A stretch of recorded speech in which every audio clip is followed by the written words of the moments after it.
Welcome to Not Milk Never Milk. Subscribe if you're lactose intolerant. You start by ensuring access and security. Confirm the host, user, password, and DB name, and make sure your IP is allowed. Next, install WordPress and Elementor plus a plugin that supports dynamic SQL or a custom code widget. Once done, create a read-only database account and enable HTTPS.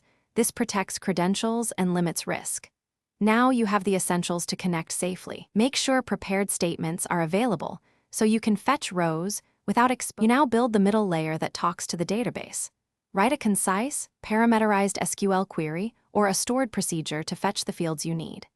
Then create a PHP endpoint or use your connector plugin to run the query and return JSON.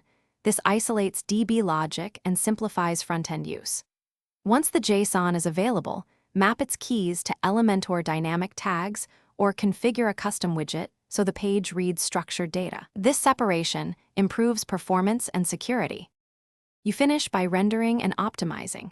Use Elementor dynamic fields or repeater widgets to display single rows or lists, and for complex layouts, use a small JavaScript renderer bound to the JSON. Then cache responses, paginate large results, and sanitize all output to maintain speed and safety. If data doesn't appear, inspect server logs and browser console, verify the read account permissions, and ensure your prepared statements bind parameters. This usually reveals misconfiguration or SQL errors quickly.